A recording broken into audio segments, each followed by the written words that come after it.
Ladies and gentlemen, welcome back to Contrary to Popular Wrestling. Oh, Carmine, we got a great one this week. We have Howard Brody joining us, former NWA President and former CAC Executive Board member. He's joining us to talk about his new program, WrestleConnex. It's basically a trade group for wrestling. We're going to get into it more with him with what WrestleConnex actually is. But he's a longtime friend of yours, and I'm really glad you invited him on the show, and really glad he accepted. Well, former president of the NWA, former president of the National Wrestling Alliance, and as the Iron Sheik would say, a very smart, intelligent Jewish businessman. Exactly. My good friend Howard Brody. I've known him since Brooklyn days, for crying out loud. We go way back. A good friend always makes for a great interview, so let's not hold back any longer. Let's throw it over to our interview with Howard Brody. I am so pleased to have our next guest on. He's a close personal friend, as the great Captain Lou would say. And he's also a man never imitated, never duplicated, the one, the only, my good friend, Howard Brody. Welcome to the podcast, hey, Howard. Thank you, Carmine. I got to tell you something. When you started talking about Lou Albano, I was going to say, yeah, I'm a big old fat man, too. The only thing is I don't have the rubber bands in my face. So. I teased this episode by calling you a great Jew in wrestling. And I firmly believe that. No, James was taken aback by that, but I said it's true. And then when the Howard Bomb contacted me, and he said, hey, Carmine's putting you over. When are you going to be on? I said, as soon as we get around to it. So we're finally around to it. Well, thank you. Thank you, Carmine. I appreciate being a fabulous Jew at wrestling. And we have similar experiences, growing up in the New York area, right? Yeah, grew up in Brooklyn. Sheepshead Bay area. Went to Cunningham Junior High School and James Madison High School before making the trek down to Florida. I ended up in Hollywood. And that's where I became a big fan of the old Florida office, the old NWA territory. Right. Your experience as a fan started in Florida, essentially, with Florida Championship Wrestling. Well, actually, I moved to Florida when I was like 15. Okay. So I actually started as a wrestling fan in New York with the old WWF. Like I really started attending and paying attention right after Bruno lost the belt in 71 to Ivan Koloff. Is kind of when I started following wrestling. So I was like 11, 12 years old. So the first champion I remember was Pedro Morales, right? So, and then of course I convinced my older brother, one of my oldest brothers, to start taking me to the matches at the Garden. Now back in those days, you had to be 14 to actually get into a wrestling show at the Garden, but they never checked IDs or anything like that. So at the age of 12, I started going and got to see some great matches with Morales as champion, and was there the night Bruno won the title back in December 73 when he beat Stan Stasiak. So that was like my first introduction to live wrestling. And then when I got to Florida, I started watching a little on TV with Gordon Soley and attended one or two matches, but then kind of like wrestling got away from me and I kind of lost interest. So it was like once in a while I would like catch it on TV or go to the matches or something. So I really wasn't a deep diehard fan until really I got into college and started watching World Championship Wrestling on TBS. And that got me reinvigorated back into wrestling. Well, I'm happy that you did get reinvigorated into wrestling. You've had a great career, former president of the National Wrestling Alliance. Tell us how that came about. I was promoting shows in Florida. Well, first I was doing Wild Women of Wrestling, and then we started doing some men's shows. We did a couple of shows, and we actually did a really huge independent show at the time. We drew like 2,500 people, and it was legitimately the largest independent show of the year that year. What year was that? This would be 94. 94. We did a show. Yeah, we did a show. I started promoting Wild Women of Wrestling like in 89, and then did TV in 90, and then did independent shows, and then started doing mixed shows, and then started really concentrating on the men's wrestling. And we did this huge event out at Miami Metro Zoo, and the main event was Hacksaw Jim Duggan against King Kong Bundy. Awesome. And the tagline was "Come see King Kong at the zoo."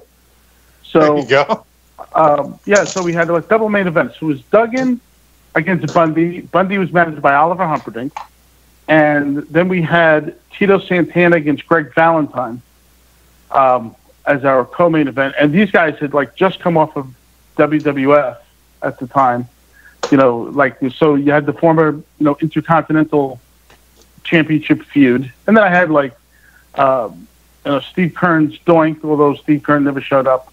He had to work, and Lou Perez ended up being Doink, Bugsy McGraw. So it was like the Florida group with a couple of top names at the top, and we just had an amazing turnout at the zoo, and we started doing things. So Dennis Coraluzzo, and here's the fun part. I was actually working a little bit with Todd Gordon and ECW, helping them line up their shows for Florida, because I had helped get them on TV in Florida and Detroit and a couple other places. So Dennis Coraluzzo hears about this big crowd that we had and reached out to me and wanted me to join the NWA. At the time, I was using Florida Major League Wrestling as the name of the company. So when Dennis called me up and he said, "Hey, do you want to be part of the NWA?" And I'm like, so I could use the NWA name in Florida? And he goes like, "Yeah." And it's like, "Yeah, I'm in."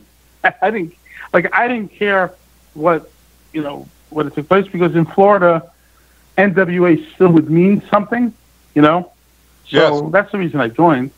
So I joined up, and then Paul Heyman got real pissed off at me because he and Dennis did not like each other, and I didn't know that kind of Dennis was doing it also to kind of screw with Paul. I became a member. I was just a member, and I went up to the annual meeting that October. We were having a tournament because Shane Douglas threw down the belt, declared NWA dead.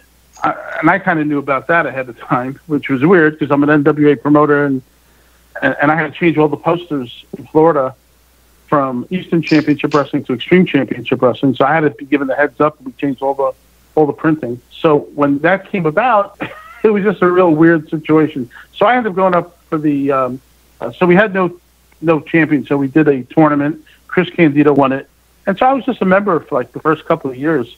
I didn't become president until '96, when we were basically going to close the NWA. We had like no members, we had no money. Steve Ricard had flown in from New Zealand, and we all met in Tampa at CAC. Actually did an event in Tampa, and we decided to make the NWA meeting around that, because Steve Ricard would be in from New Zealand at the time. So it'd be like a way of kind of killing two birds with one stone. So we had the meeting in Tampa, and we decided basically to close the organization up. It was an old Iowa nonprofit. It owed thousands of dollars to Bob Trowbridge, who was the attorney at the time, who years later would become the executive director of the organization. We had no prospects of doing any business whatsoever. So we basically had agreed to say, you know what, we're just going to let everything lapse out and be done. And then I kind of got an idea of trying to rebuild. And I basically convinced Dennis and Steve Ricard to let me be the president of the organization, to give me a year to see if I could do something. That's what they did. They gave me a year. So 96, they installed me as president. And from there, I tried getting whatever I could. I tried getting on WWF television and kept at it and kept at it. Finally gave up, and we weren't going anywhere. And then all of a sudden, Cornette calls me up out of the blue and says, "Hey, you guys want to be on TV?"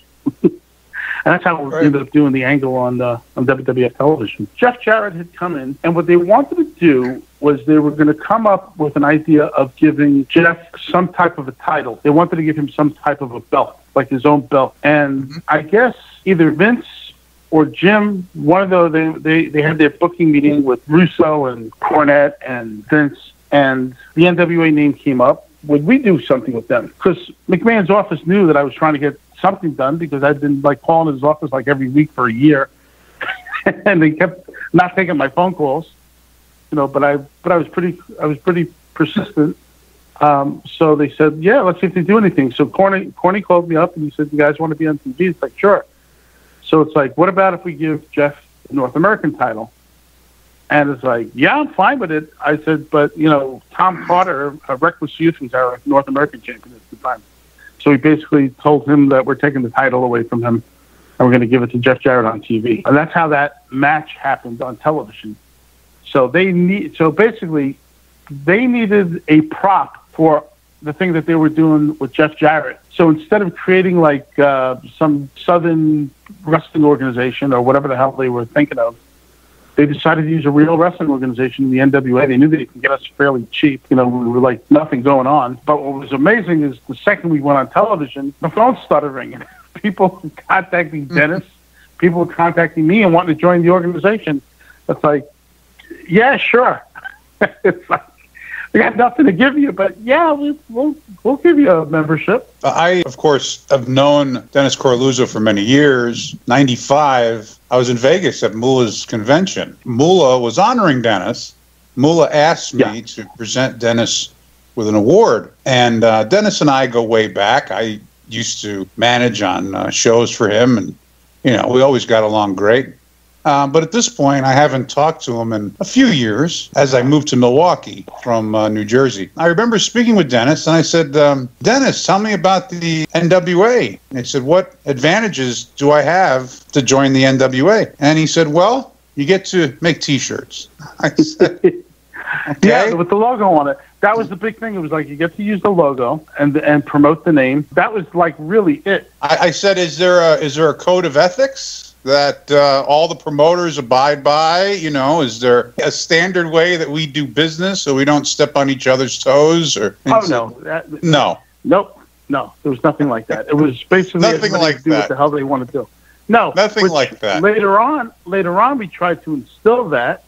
Yeah. But there was nothing like you can go one place and have a very high quality show, and then you can go to another place and you'd be like horrible, like one step above backyard wrestling, in some cases backyard wrestling. So there was no a code of ethics, or there was like no guidelines. It's like, when you join, like, let's take a real brand right now. Of course, NWA today, much different structure, owned by one person. So whatever that person says goes, and that's it, which probably would have been the best thing for a long time anyway. But the reality is this. You could go to one territory or one area, and you'd have guys that were professionals and had been in different places. Like for example, Dennis. When Dennis ran a show, he ran decent venues. He had a good crew of people. He always had the top of his card were ex-WWF or, guys who were former top performers in different places on the top of his card, okay? Because he would do a lot of fundraisers, he would do a lot of different, events like that. And so he always had like a Bundy or a Sid Vicious, or he always had somebody at the top of his card that had name value. But you go to other places, and these guys, like I said, some of these guys had no business being in a ring. So you had a very big discrepancy in the quality of the shows. But, really, at that point, we kind of didn't care. Everybody was just like in it for their own thing. It's like, I didn't really start taking it seriously until I kind of was given like the reins of trying to shape what we were going to do. And in those early days, kind of everybody like listened to me because they needed somebody to lead them. So I became the leader. Then after me, it was Bill Behrens. It was a much different organization under like my watch than it was previously, when you had real promoters. I mean, and I'm talking about guys, like the Eddie Grahams and the Don Owens and, Bill Watts and Fritz Von Erich, guys that ran real territories, they were all millionaires, right? These guys were like fighting for like big dollars. They were jockeying for position on who the champion was going to be, because who was going to draw money and stuff like that, which was a much, much different feel than what we were doing. You had a whole bunch of guys who, people were bus drivers, school teachers, prison guards, and myself, who was a writer, So you had different, Dennis was in the insurance business. So you had guys who really were, wrestling was our second vocation. It wasn't our primary job. It wasn't our, it wasn't the thing that we lived and died by. It was all secondary for all of us. So it was a much different structure than it was previously, and than it has been since. And of course, after you left the NWA, you would go on to continue promoting and wrestling, but you were also a member of the Cauliflower Alley Club as an executive board member, and that sort of inspired the project that we have you on to talk about today, and that is WrestleConnex. For folks that haven't heard about it or haven't been to your website yet, how would you describe WrestleConnex to them? WrestleConnex is basically benefits for people in the wrestling industry. One of the things that people talked about for many, many years, right, was wrestlers having insurance, God forbid they get hurt in the ring or whatever, and as independents, people don't have that. And a lot of the guys, even when they go work for the main companies, they really don't have insurance. And they really don't even have just health insurance. Unless they have a second job, like if they're a delivery truck driver for like UPS or FedEx or something, they have actually, medical benefits. So when you become a member of our organization, you have access to be able to get a group health plan or disability, dental, all of that good stuff, which is something that the people in the wrestling industry really have never had before. It's kind of a game changer in that regards, but there are other benefits of joining as well, and I'll get to those in a second. So let's go back. This kind of came out of my role with CAC a little bit. The first CAC event I ever attended was the one in Tampa, and that was the one in '96 when we had the NWA meeting. I thought the organization was really, really cool because the CAC mantra is basically helping people, former wrestlers, when they're in trouble, helping them out with medical and different things, or if they're in a bad position. But it's also like an annual convention. Everybody gets together, they sit there and they BS with each other. It's a chance for people that are in the business or that were in the business to get together and see people they haven't seen in a long time. Because people retired, they're at home, they're not on the road anymore. It was a way for people to interact. And it really was never designed to be like for fans. It was always for the people in the business. So I became a member then, and actually in 1998, we did a joint venture with CAC as part of the NWA 50th anniversary in Cherry Hill, New Jersey. So we did like this banquet. We did the NWA 50th anniversary and we did a CAC banquet combined, like one big banquet. That got me involved in CAC, and I became a lifetime member, and I've been a lifetime member since. So when some of the older members of the board were retired or died off, Brian Blair became the president of the organization, and I had some ideas, and Brian asked me to be on the executive board. So I went to the executive board and helped out for a while until I left them. And one of the things I always thought to offer the members would be like medical insurance, because again, it's something that's been talked about for years and years. Look, when WrestleConnex was founded, it was founded by myself, Gloria Lovell, who's our president, Scott Hosey, who's our treasurer, and David Buckler, who's our secretary. We all got together. We were all former CAC executive board members, and we decided to create this new organization whose primary focus would be on creating benefits for the people in the wrestling industry, not just the wrestlers, but promoters, referees, people on the ring crew. Like if you were involved in the wrestling business, you have an opportunity to have a benefits package. So it includes, like I said, once you join the organization, you have the ability of getting group health coverage. And what's great about that is you don't have to wait for open enrollment. So anybody that's familiar with getting individual insurance, you actually have to wait every year for open enrollment to get insurance. Because WrestleConnex has a group health plan, whoever joins any time of year can automatically start getting medical coverage. Medical, dental, vision, disability, all that good stuff. In addition to that, we set it up where we actually have one of the world's largest benefits programs, and we've been able to get discounts on everything from gym memberships to food delivery services to rental cars to hotel rooms, things that people in the wrestling industry would need. Now, because of COVID-19, obviously, people aren't using that many hotel rooms. But, think of a wrestler being on the road, even on the independents. A lot of times guys can't afford to stay in hotel rooms. If the promoter's not paying for a hotel room and the guys are traveling, a lot of times they have to get together and share, hotel rooms. This enables them to get discounted hotel rooms, rental cars, like I said, and anything from theme parks, delivery services, beauty supplies, apparel, anything. There's like 10,000 businesses that you can actually get products from. So that is provided as part of your membership as well. And then there's some different things like one of the companies is providing financial planning. We have financial planning. We have a free initial consultation with an attorney in case you need an attorney. So we've been able to pull together different resources to provide assistance to the people in the business. And that's really what WrestleConnex is all about. And it's connecting with each other. We're also having part of the website where we can actually put a wrestler's bio on there, a couple of headshots, promos. So this way they can actually send a link to that page to potential promoters who want to book them. And in one place, they could see their promo photos, links to some of their matches, and links to some of their, microphone skills. That's WrestleConnex. And it's a great organization. I was listening to a podcast with Rich Bocchini, and he was talking about the need for something like this. He used the phrase a trade group. And I think that's the perfect way to describe what WrestleConnex is. It's a trade group for pro wrestling. We don't really have any unions jockeying and for us and, standing up for people in the wrestling business. So it's great that there are these things that people don't think about, health insurance, life insurance. Go to these companies and tell them you're a professional wrestler. And watch how quick they're going to say, no. Well, here's the thing.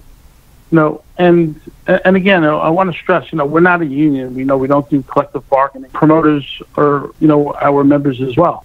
Look, my background is as a promoter, right? I'm one of the founders. I actually use the health insurance coverage through the site, and it is a great package. If I would be getting it individually, I would be spending 2 to 3 times the amount of money on a monthly basis. I'm paying $214 a month for my health insurance. Oh, that's amazing.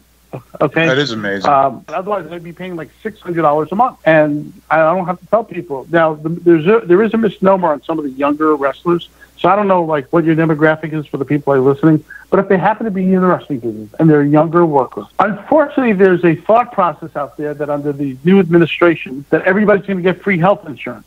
Well, that's not the case. That's never been the case. There's always going to be some kind of a buy-in. We wanted to have a situation basically that did the following. Okay, so we charge $49.95 a year to become a member. Well, if you use any of the discounts that we provide, you're going to save $49.95 in just regular things that you buy through our discount program. It's going to pay for itself. Once you're in and you need this, as long as you actually need the insurance services, whether health or life insurance or whatever you might need, you're going to save a bunch of money on a monthly basis in that regard. But if you're using these services on a regular basis, on a monthly basis, think of how much money you're going to save over the course of the year. It can almost pay for itself. You can almost save enough money to actually pay your monthly insurance premium. Like I said, I pay $215. Somebody else might pay $250, depending on what they're getting. Of course, and as you mentioned, the discount program, the things that you wouldn't even think about wrestlers needing. You mentioned hotel rooms, rental cars. You can get discounts on meal prep services, computers, and photography equipment. How many guys could be benefited by being able to take their own promo photos? Things like that. And WrestleConnex helps you get discounts on that. You mentioned the legal advice earlier, as well as financial planning. You guys provide access to financial planners. What a great service for guys to have, because too many guys we've seen not think beyond wrestling. And having these resources available for guys, from the get-go. Imagine how many people this could help. I think it's one of the most beneficial things to come along in the wrestling industry as of late. We're pretty proud of it. I think, once people get into it, and they understand it. We went out and got some ambassadors. I guess you can call them brand ambassadors, but they're actually ambassadors for our group. And we got some pretty cool people who become ambassadors for us. The most prominent two are J.J. Dillon and Sergeant Slaughter. They're ambassadors for us. In addition, one of Carmine's good friends, David Marquez, promoter out of Championship Wrestling from Hollywood, out in L.A. Melissa Anderson, who is one of the top independent female wrestlers. And then also you have Rockin' Robin Smith, former WWF Ladies Champion. And she's really a great testament because she can talk about life after wrestling. She's a very successful property appraiser out in Louisiana. So you have a good mix of people who have become our ambassadors. One of the things that we're going to be starting here pretty soon is we're going to have monthly seminars on different things, advice for people in the wrestling business, and just some good needs to know, like how to carry yourself and present yourself on the independent circuit and things like that. So we get some really good stuff planned. It sounds like a beneficial program for anybody in the industry, and that's the thing we really want to stress too, that it is open to anyone in the wrestling industry. That's the key. Yeah. You just have to be in the wrestling industry, whether it's ring crew, referee, wrestler, security, promoter. It doesn't matter. You just have to be in the wrestling industry. That's the key part of it. That's right. And for less than $50 a year, come on. It's going to pay for itself, like you mentioned. And if people are interested in getting an application and signing up for WrestleConnex, they can do that at WrestleConnex.com. That's WrestleConnex.com. Well, I think it's definitely an entity that's needed in the wrestling business, Howard. I mean, I'm surprised it's taken so long for somebody to come along, but I'm grateful that you had the insight to get this going. I'm very excited about it myself. Yeah, well, one of the things that's really interesting is in the, and I didn't want to touch on this because this is kind of a touchy subject, but I think it's important for people to know. One of the things that the group health insurance covers is rehabilitative services. It's always been like a very touchy subject in the wrestling industry. And I'm not talking about like injury rehabilitation. I'm talking about like people that have substance abuse issues. The insurance does cover a portion of being able to get treated for that. So that's incredible. Which is really unheard of. But it's important that people should know that, because we know that there's a problem in the industry, not just for the people in the, that had worked for the big companies, but people that are on the independent circuit as well. Just something for people to keep in the back of their mind. So when they get their insurance, they know what's involved. And of course, we have a booklet. Once you sign up, you get your booklet, and it shows you all your coverage and all that good stuff. Yeah, very inexpensively. Young wrestlers can get advice. They can also network. It's a great way for them to network and get their resume out there. And also, it gives them an endorsement, if you will, from a group of folks that have been around the business a long time. In addition to having access to insurance, like you spoke about, and all the discounts and so on, rental cars, restaurants, hotels, you name it. In all honesty, I recommend this to every single wrestler out there performing. I mean, here's a deal for you that, it's not a union, so to speak, that everybody's been talking about, but WrestleConnex will protect you in a lot of different ways. I think it's beneficial and essential for anybody that's in the business or that's out of the business. I'm going on and I'm going to sign up for that health insurance. That is a fantastic deal, Howard. Yeah, it's like I said, I'm real happy with it. And also, when you sign up, you get a nice shiny membership card. We actually have membership cards. You get your own number on it. So it's something that we wanted to do it's something that the industry needed for a really long time, but it really weren't able to do. And actually, if not for COVID-19, we wouldn't really be able to do this. It's really been able to enable us to create this, new organization. And of course, WrestleConnex is a nonprofit. We've applied for a 501c8. The C8 is different than a C3. Our group of people, we're all dedicated. People volunteered for many, many years at CAC. David and Scott and Gloria. I can't talk enough about how wonderful these people are. And they're dedicated to this cause. The reality is there's never going to be a union in pro wrestling. It's just not going to happen. Plus, there's always somebody, unfortunately, that's going to be there to take somebody else's place. And you have different companies. It's not a standardized industry. Probably the only time there could have been a union is when all the promoters were all working together and everybody was kind of on the same page. Back in the old days, everybody, including Worldwide Wrestling Federation, were all part of the NWA. Today you have 3-4 different companies that are considered national companies, right? You got World Wrestling Entertainment, you have AEW, you have Ring of Honor, and you have Impact. You have 4 brands that are basically all independent of each other. And WWE takes care of their people. If they get hurt on the job there, they take care of them, etc. As long as they're working, as long as they're under contract with them, they take care of them. They help them out medically and all that stuff. But even the guys, if such and such gets a cold and needs to go to the doctor, they don't have health insurance, unless they're buying it themselves independently for them and their families. And that's the other thing, you can get your family covered as well in the group health plan, not just yourself. So, you get the young guys out there that have a, young family, maybe they have a wife, maybe 1 or 2 small kids, they're all covered. That's why it's like a great program. Wow, that is just fantastic. Besides young wrestlers and so on, I think that we need to approach the promoters, Howard, the guys out there that are promoting indie shows across the country, to get the info out to their wrestlers and endorse WrestleConnex, because I think we have a couple that do that, but again, right now there aren't a lot of shows being run. It's because of COVID-19, because of the pandemic, not a lot of people are out there running. You have a couple of people here and there, but nobody, nobody really, major, and they're running once in a while. But yeah, look, our organization is open to anybody in the wrestling business, regardless of what level you're on. Whether you are a full-time wrestler with one of the major organizations or you're an independent, you're welcome to join and get the benefits. Once again, that is WrestleConnex. You can find them and apply at WrestleConnex.com, WrestleConnex.com.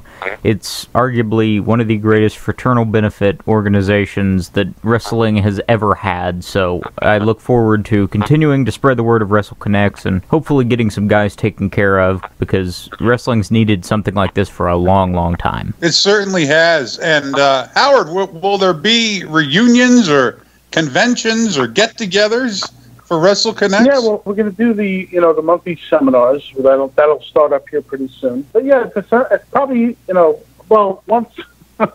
we're actually able to get together, we'll probably schedule some kind of a membership meeting of some sort. Probably in year 2. It'll depend, and it's not just going to be limited to like Las Vegas. We'll probably have it in different places just to make it convenient for members who join. It's look, we're a fairly new organization. We launched probably at the worst possible time in the middle of a pandemic, but it was something that was needed.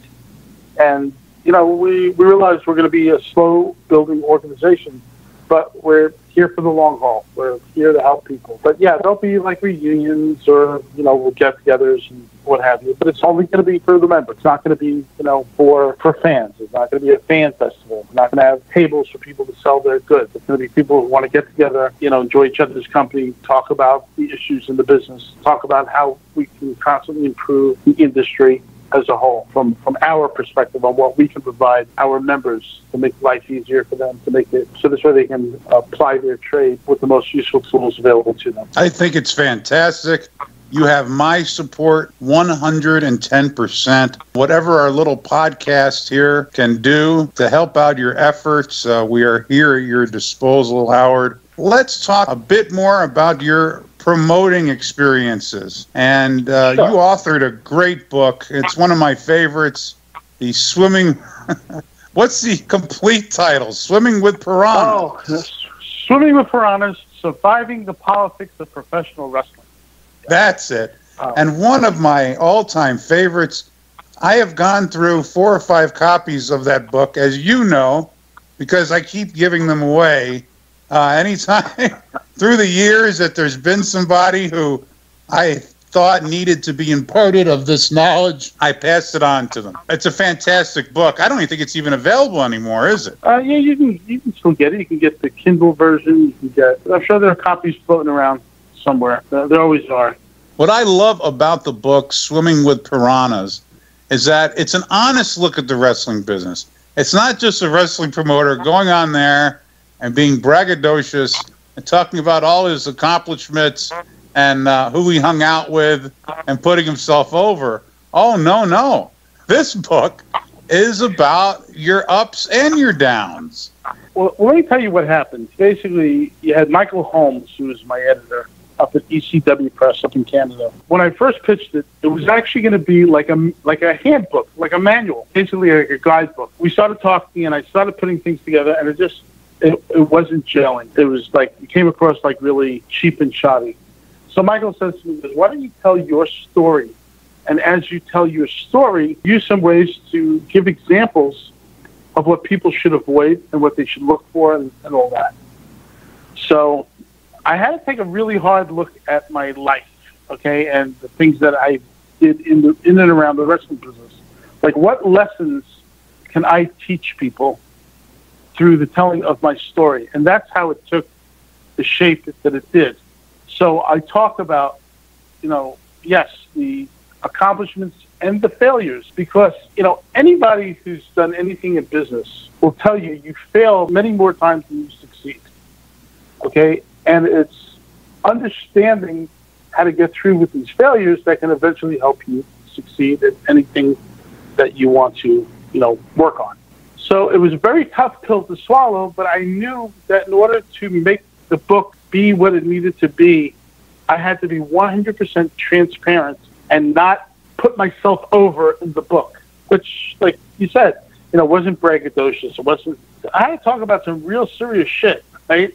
I mean, there's some very tough things that I had to tell about myself and some of my experiences in order to tell that story. I've been told by certain people that it is the most real look at the wrestling industry, the dark side of the industry that they've ever read, because I talk about some really hard things. I talk about, and not just my story, I talk about a couple of other people's stories and what they went through, of course, with their permission, or in telling my story, kind of drawing a line to some other things that happened in the business. So, it's a tough read. It was definitely tough to write, but it's a tough read because in many ways, it's not the happy ending story. It's kind of like, I survived, I'm fine, but it was a very rough ride. And the reason I call it Swimming with Piranhas is because that's what basically the wrestling industry is. If we're very, very lucky, we end up with a couple of friends.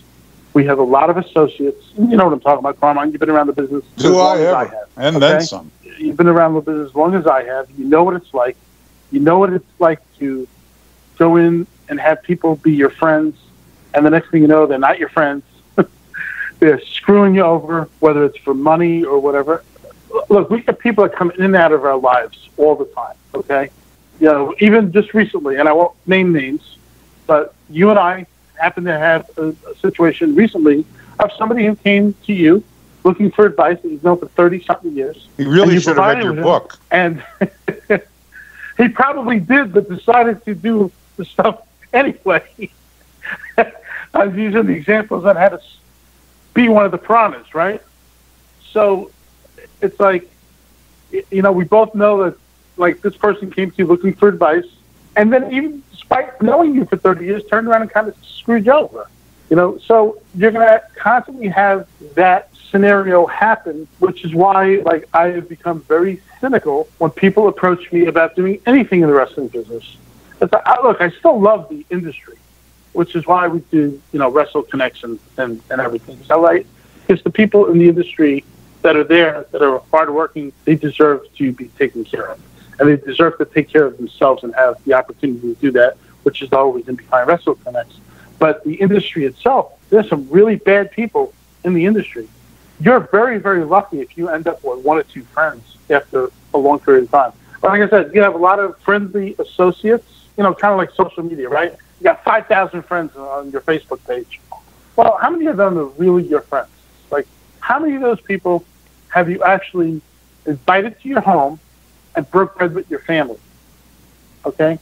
I can count on one hand the number of people in the wrestling industry that I've actually invited to my home and have broken bread with my family and myself. Okay? And that's a lot for the industry. Right. And it's always been like that. I mean, it's show business. Right. It's show business. It's sports. It's or it's athleticism wrapped in entertainment. Right. Okay? And, if we want to draw a line from one industry to the other, think of the people that are doing the stand-up comedy. I'm not talking about the wrestlers who go out and book the club and tell their stories and stuff.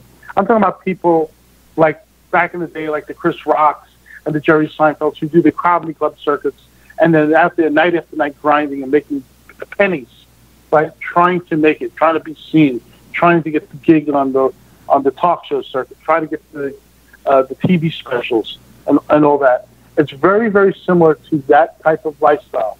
There are people who grew up in the business together. They become friendly. The people that make it that are friendly, and then the guys who make it, and then all their friends who didn't make it that they're friendly with but aren't really their friends. That's probably the best analogy to the wrestling industry that I can think of. And yeah, it's a very, very difficult business. It costs people, even on the independent circuit, it costs people their marriages, relationships, and it's kind of a crazy business in that regard. You say, like, what the hell? Why are we driving ourselves to do this?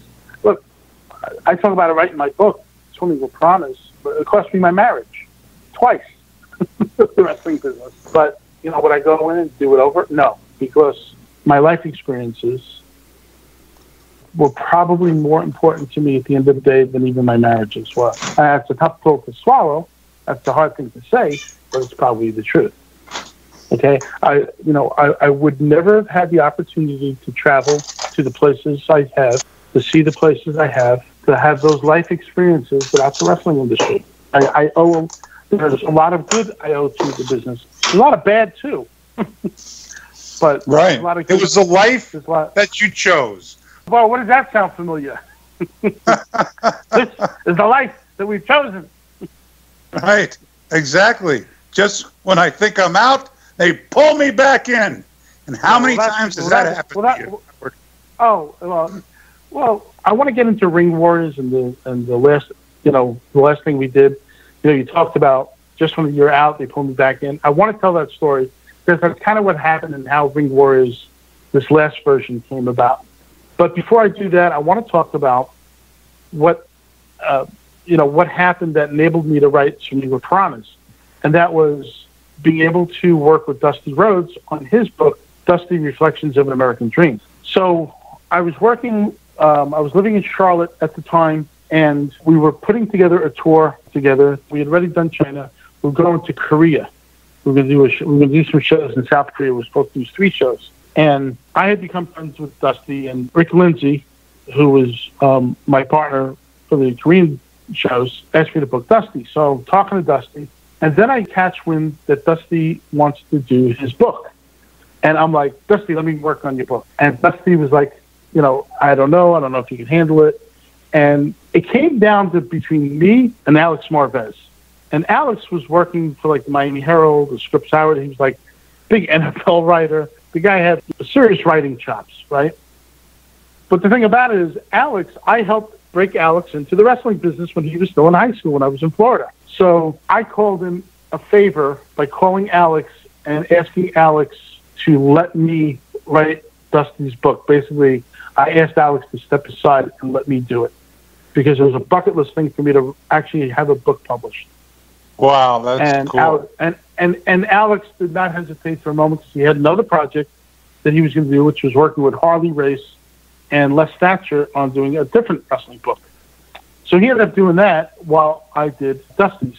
And Dusty's was very, very hard because of a lot of reasons, but it enabled me to get a feel for writing a biographical story.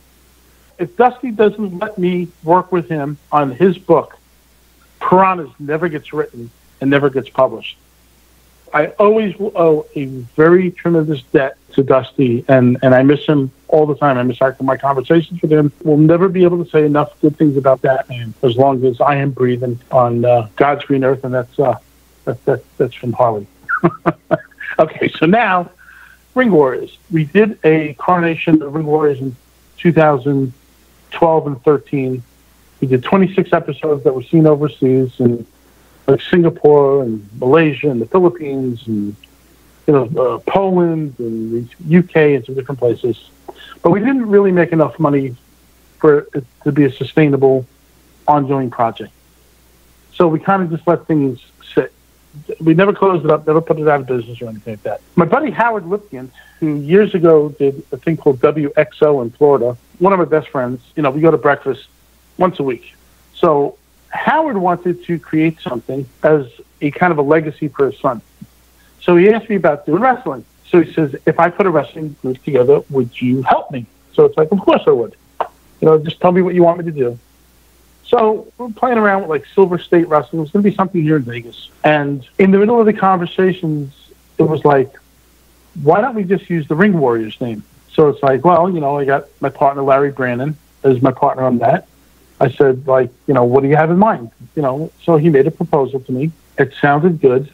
Basically, we'd be paid a fee to write the show and book it, and he had the production company, and he had made arrangements for all this other stuff. So that basically he was going to be using the Ring Warriors brand. And that's how the last incarnation of Ring Warriors happened. I wasn't planning on doing something.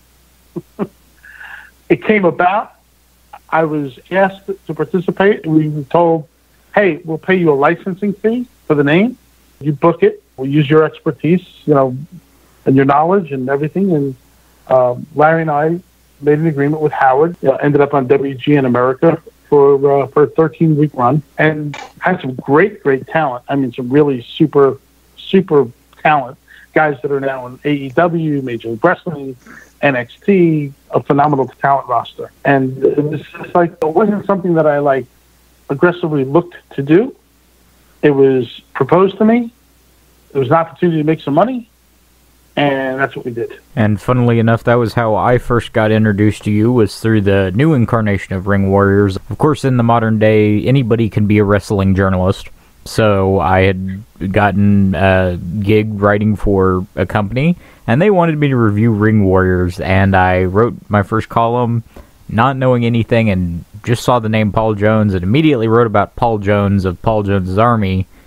And within probably a couple hours of the article going up, I receive a message, "Hi, I'm Howard Brody, the owner of Ring Warriors," and quickly realized it was not that Paul Jones.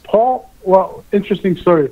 So Paul Jones, not Paul Jones Army, and not Paul Jones, the promoter from Georgia. Paul Jones was a businessman who I was introduced to through Dusty Rhodes. Paul was friends with Dusty and helped Dusty on some different things. And actually, Paul used to be a high-ranking official with a company called Limited Brands, which makes Victoria's Secrets and all. And Paul had hired Dusty to do public speaking appearances. Dusty was an inspiration to him when he was growing up and a competitive judo competitor. Dusty was like an inspiration to him as the common man, because where Paul grew up in Boston, it's like a pretty rough area, right? So he always used Dusty as an inspiration, and Paul made it in corporate America pretty big. So we were introduced, and we became friends. Just some commonalities, and we've been friends ever since, and we continue to be friends. So Paul, again, 2011, 2010, I was pretty much out of promoting and everything. Like, I would do a show once a year, like a county fair or something. If somebody contacted me and they wanted to do something, I'd put it together. But I wasn't actively promoting. Paul came to me and said, "Hey, let's run some shows from Florida." So it's like, sure. It's like, well, what do you want? What do you want to call it? He goes, well, what about your, let's call it Ring Warriors. Like your old company that we had with Hiro Matsuda. So it's like, yeah, we could do that. And then we ended up joining the NWA, which is a whole other story. So it's like I was in the NWA, I left, and I came back. But what was interesting is when I told Paul that the only reason I'd be interested is if at some point there would be some kind of an evolution of what we were going to try to do to include television. And at that point, Paul was interested. But when it really came time to do something, he had no interest in being involved in wrestling. And we did a couple of shows down in the Bahamas that we kind of got screwed out of a lot of money. And Paul decided he did not want to move forward with promotion. So we had a three-way partnership. It was Larry Brennan, Paul Jones, and myself. And Larry and I made an offer to Paul to basically buy him out, but he would be retained as a consultant for the company. And we bought him out, and then we went out and we got funding to do television. And I found some angel investors, and basically we were supposed to go on Eurosport, because I contacted people at Eurosport many years earlier. The original Ring Warriors that we did in the mid-'90s was on Eurosport. So I contacted the people that I knew at Eurosport. They said that they would take a look at it, that if we met the standards and everything, that they would buy the show. So I knew how much they were willing to pay. So we did our first set of tapings, and they said they liked them, but they needed 13. So we did 7 more episodes. So we did 2 tapings, we got 13 episodes, and then they decided they don't want to buy it. So now we're about 50,000 in, and we get no buyer to buy it. So it's like, well, this isn't good. But then we found a different distributor who was going to pay us for the shows, and that's when we went back into production, and we ended up with 26 episodes in 2012 and 2013. Okay, so basically, so Larry and I bought Paul out, and when this company in France who was buying the shows from us couldn't generate enough sales for us to be able to sustain, that's when we kind of just like let it sit and we didn't do anything with it until Howard Lifton came along and said, "Do you want to do wrestling again?" Kind of the history of the most recent incarnations of Ring Warriors came about. It's definitely an interesting history to try to keep track of, and 3 different incarnations, and each filled with their own unique stories, and that's why we love Swimming with Piranhas. It's a great book because it's all-encompassing of your time and all 3 of those. And now something else that I find interesting about you, you have been basically a government liaison for so many different companies. You might as well be a diplomat at this point. You took TNA to Israel. How did all of these... Well, that never came about, though. That was the funny thing. It never actually happened. So I've had 2 situations go on in Israel, but the one with TNA was I was contacted by the promoter who I originally done some work in Israel with, and they had another company that was partnering with them, and they wanted to bring wrestling to Israel. They knew they weren't going to bring WWE. They had heard about TNA. So I had already been introduced to Dixie through Dusty, because something people don't know is I worked for about 3 months while I was living in Charlotte. I worked for about 3 months for TNA in a very behind-the-scenes capacity. Dusty introduced me to Dixie, and I was interested in trying to get them sponsors. This is when they were still on Fox Sportsnet. So they had made the transition from their weekly pay-per-views to being on Fox Sportsnet, but they were still doing their bigger pay-per-views. So I was trying to line up a sponsor for them. And I actually was able to get the old telephone company, Vonage. I don't know if you remember Vonage. I was able to get Vonage to step up and become a sponsor of one of their pay-per-views. So before they would commit, I called Dixie and I was all excited. Like, look, I got Vonage involved. And Dixie said, well, do me a favor and have them speak to such and such. There's some lady that worked in their office that was in charge of all their sponsorships. And I turned it over to her to close the deal. And she kind of blew it. So the guy from Vonage says, like, we were ready to do this and this and this. We're not going to be involved. I remember calling Dixie. I was pretty upset. And Dixie was like, Howard, I can't step in. I put people in a specific position for a reason, and you'll understand. And I did, but it was like, look, if I'm going to bring any company to the table that's willing to write and this woman is not going to let it go through for whatever reason, it's probably a good idea that I don't work for them. So I basically, in essence, stopped working for TNA.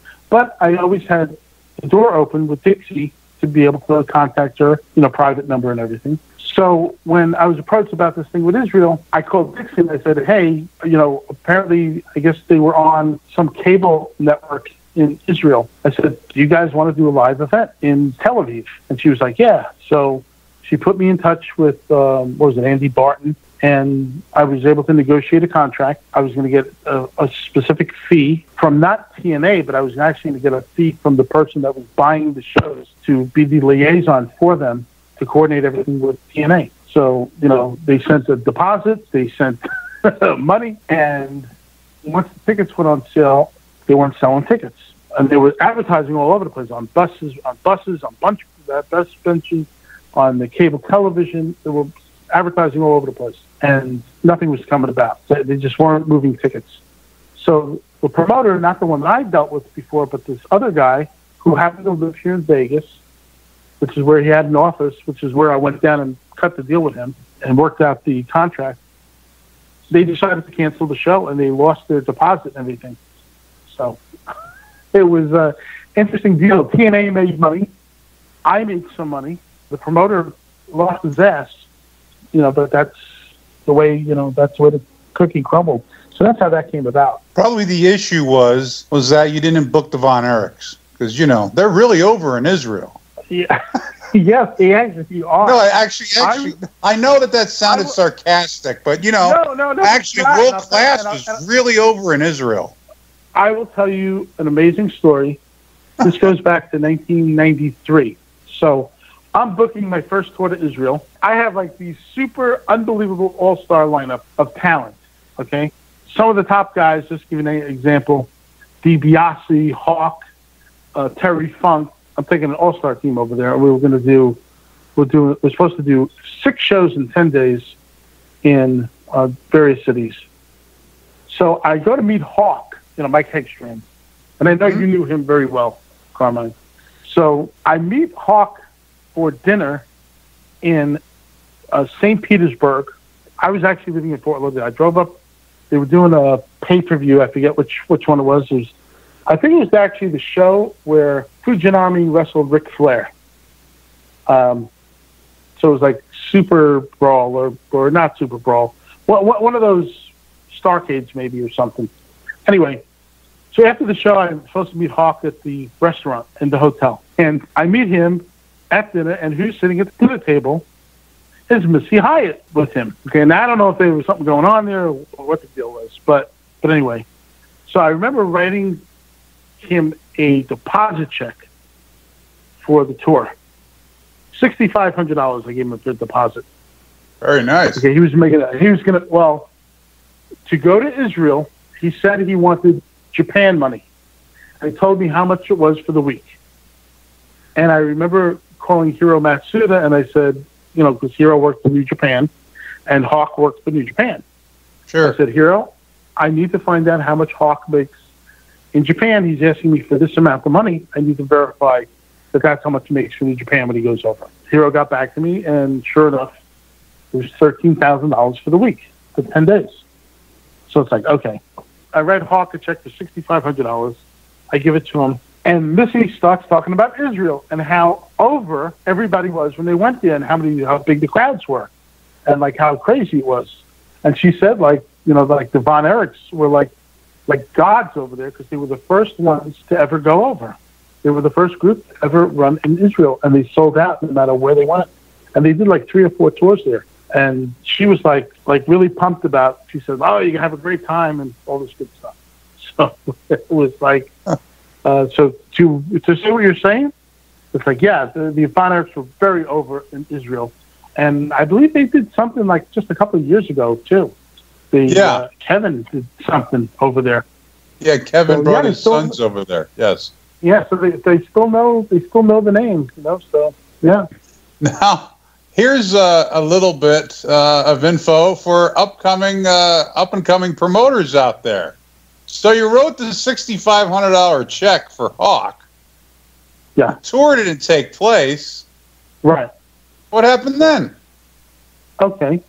So I had given everybody, with the exception of one person who was very questionable, everybody got a deposit. Okay? Now, everybody signed the contract, too, when they received their money. Technically and legally, I could have asked for everybody to give me their money back.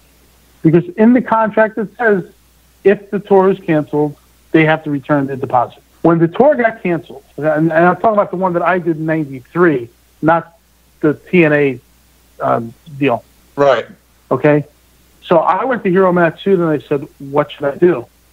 And he told me, he says, did you make any money? I said, yeah, I made a bunch of money because, even giving everybody their deposit money, I made like an absolute fortune of money because of how much money I got and paid and how much money I paid out, right? Right. Because I basically got everybody's pay up front. So I had everybody else's 50% of their money, right? So he said to me, he said, look, he says, do you still plan on running shows? I goes, yeah. He says, contact everybody, tell them the tour is canceled, and tell them to keep the money. You're not asking for it back. What a great guy. He says, it's going to buy you more with these guys. He says, because the wrestling business, it's about loyalty and their money. He says, even though they're not getting paid what you promised to pay them, they're still getting 50% of their money, and they're staying home, and they can use the money for whatever they're going to use the money for. He says, you will have everybody that you book will owe you in the future, and they'll do something for you He says, all you have to do is remind them that you paid them what you paid them, and they'll work for you at a discounted rate. He says, it's good business practice. He says, you'll get a lot of respect from the boys that way. And he was definitely right. So, yeah. Yeah, he was 100% right. So I contacted everybody. I told them the situation. And I remember Valentine saying, like, well, where do you want me to send the money back? And I said, don't. I said, just keep it. He says, really? I said, yes. I said, look, at some point I'll ask you to do a show, just, work for me at a discounted rate. And he did. And everybody who I had locked in for that deal, some of them worked for me in the future, some of them didn't. But everybody, was very grateful that I had them keep the money, and it was, a really cool thing. You're a stand-up guy, Howard, and, to be around the business for as long as you have to be. No, you definitely are. You have a great reputation, in my opinion. Look, I think we've been around for about the same amount of time, right? About 30 years. Yeah. I think 32 years total has been for me. You're getting there, right? So, and you've always treated guys fairly. You've always treated guys fairly. I'm curious about the Israel episode there. So the promoter in Israel, he paid you up front for the tour? Yeah, everything was put into escrow because basically he knew that I was going to have to pay deposits on everybody. Yeah. But there was a clause in there that if the tour was canceled within a certain period of time, he had to cancel it far enough out to get money back. Okay? Right. But if he canceled it within 2 weeks of the tour, he would forfeit his deposit money. And he did. But his deposit money was all the money up front. That's a great lesson for any independent wrestling promoter. Selling a show to a building or a fair or a sponsor of any kind.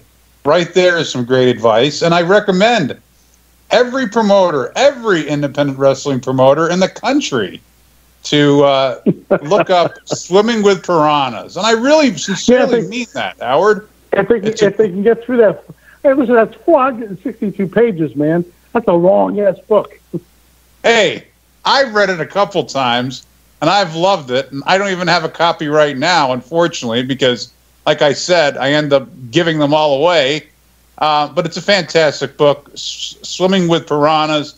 Also, Dusty's book, a fantastic biography. What's the name of Dusty's book? It's Dusty, Reflections of an American Dream. Yeah, I'll tell you something. I had an opportunity a couple of years ago to actually go in and rewrite that book and put a spin on it the way I did my book. And I would have loved to have done it, but then I found out that Cody was writing one. This was right before all the AEW stuff started, Right. I mean, Dusty's book was okay, but because the problem with Dusty is he didn't remember specific dates. He didn't remember what events took place before other events. There's some misinformation in there. I think the execution of a couple of the chapters was poorly done. It is what it was at the time, and that is if you were a big Dusty Rhodes fan, you're going to like the book. If you were kind of on the cusp, but not really a Dusty fan, it could have been a lot better. Because there are some people, when I talked to him, he didn't even want to talk about them. He didn't want to talk about Ric Flair. I guess he was having some heat with Flair at the time. So he didn't want to talk about Flair. He didn't talk about Brody or Hanson. And there were some great stories that I found out after we put the book to rest and sent it to the publisher. There were some great stories that came out. I remember sitting backstage in Charlotte, and Abdullah is on the card. And Dusty and Abby are talking. And Dusty tells Abby, he goes, yeah, my book's coming out. He goes, did you tell him the story about how you stayed with me after you got your first divorce? And I look at Dusty, and Dusty's like, no, I didn't tell him that. He goes, that's a great story because apparently, Dusty had no, car or anything, and he's, basically hitchhiking, and he ended up staying with Abdullah for a while. So they're feuding, but they're living together. Kind of like, you talk about breaking kayfabe, right? Like when Sheik and Duggan got busted for smoking pot in the car, remember? It was, the biggest break of kayfabe, forever in the 80s. Right. Yeah. So here's Dusty living with Abdullah for a while.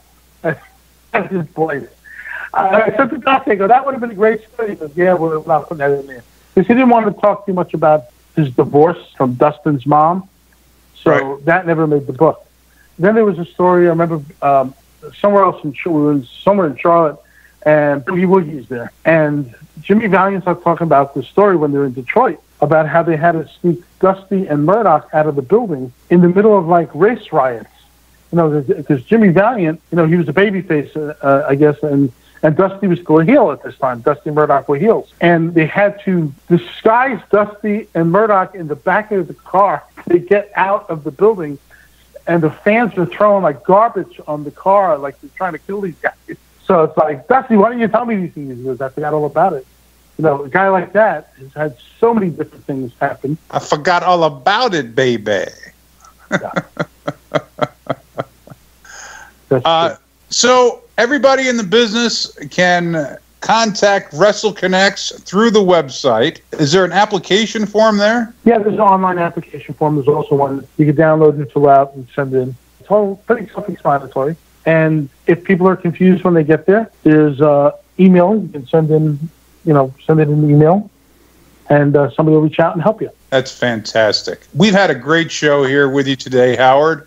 Thank you for coming on, my old pal. Really do appreciate it. Always a pleasure, Carmine, to talk to you. Maybe next time we'll talk about that wonderful idea we had. We were going to have a tag team that was going to mimic Ralph Cramden and Ed Norton. Yes, the Honeymooners tag. I forgot what we were going to call it. Yeah. I don't remember. I think we're going to have them come out to the Hucklebuck. That's right. We were in Atlanta for Greg Price's NWA Legends convention at the time, and we started coming up with some goofy ideas of. I think we were talking about like some role playing thing of like, what if you had a whole show of characters from TV shows and movies, being in a tag team, and we were talking about the Honeymooners, Ralph Cramden and Ed Norton as a tag team. I think against Abbott and Costello. I think that was our dream match. Ed Norton and Ralph Cramden against Bud and Abbott. The kids would love it, wouldn't they? They wouldn't know who the hell they were, but they would love it. Yeah, probably. Especially if you did all the skits. Especially if you did all the skits with them, like in the thing. But actually, what would be really fun is instead of coming to the ring to the what did you say it was, the Huckle what? The Hucklebuck. Yeah, instead of the Hucklebuck, it should be Swanee River. Oh yeah. But only the first part of it. and anybody that knows the Honeymooners by Ed Norton? Yeah, Hamana, Ed Norton. I'm sorry. It's Robert Foster. Thank you, Howard. Hey, thanks, guys. I greatly appreciate the plug on WrestleConnex. Taking a little trip down memory lane. Always a pleasure, Carmine. James, nice talking to you, buddy. And I will continue to listen to your wonderful podcast. Hey, thank you so much. It is a pleasure having you on. One more time, folks, that website is WrestleConnex.com. Wrestle, WRESTLE, Connex, CONNEX.com. Check it out. Fill out an application. Sign up. It's the best $50 you're going to spend this year. I guarantee it. Thank you once again, Howard Brody, for being on Contrary to Popular Wrestling. James, I have known Howard for so many years. You know what? I didn't even refer to him once as Howie, which is remarkable. But, I was keeping it formal here a little bit, I guess, because, the topic is quite serious. And I cannot endorse WrestleConnex enough. It comes from the right place here, guys. WrestleConnex is a great advantage for anybody in the wrestling business, and I love the direction that it's going in. Absolutely. We mentioned some of the great benefits, the health insurance, life insurance, dental and vision coverage, accident, cancer, disability coverage, discounts on hotel rooms, rental cars, meal prep services, gyms, computers, you name it. It's an all-encompassing benefits package for pro wrestlers or anybody involved in the pro wrestling industry. So I can't say enough. People need to check this out. If you're a ring crew guy, if you're a security guy, if you're WWE champion, you need to look into WrestleConnex. Yeah, definitely. And it's the first time in the history of wrestling that there's ever been an organization like this. I guess you could say it's similar to AARP, I guess you could say, right? Or AAA. I mean, it's a membership organization with a lot of advantages here. Connections to health insurance, also promoting and marketing, also education, because as Howard said, there's going to be different wrestling personalities coming on giving advice to young wrestlers. So I think it's a great way for, well, just as the name implies, for wrestlers to connect. WrestleConnex.com. Folks, thank you so much for tuning in to another week of Contrary to Popular Wrestling. It's been a blast, been a different type of episode, and, well, you never know what the next episode's going to be. James, I have a lot of ideas spinning around in my head, but I'm not quite sure which one I want to go with next. Well, you'll have to stay tuned to find out. And to find out, you're going to have to stay in touch with us on Facebook. Our Facebook page is Contrary to Popular Wrestling with Carmine Despirito and James Southard. You can find us, give us a like on there. Of course, you're already listening to us either on your favorite podcast platform. We're on all of them. Apple Podcasts, Google Podcasts, Spotify, Stitcher, you name it. We're even on your Alexa. Some of you, we see the data. You're telling your Alexa speaker to play Contrary to Popular Wrestling, and we appreciate that. You can also see our videos on YouTube. If you're watching us on there, you're already here. If not, come from the podcast and join us on YouTube. See photos, videos of matches. We do so much to go along with every episode. Check it out on our YouTube page, Contrary to Popular Wrestling. And if you want to send in an email, if you've got a comment about a past show, a question for an upcoming guest, a correction, or just a comment and want to say hi to us, drop us a line at our email, contrarypod@gmail.com, contrarypod@gmail.com. Until next week, folks, we will see you back on Contrary to Popular Wrestling.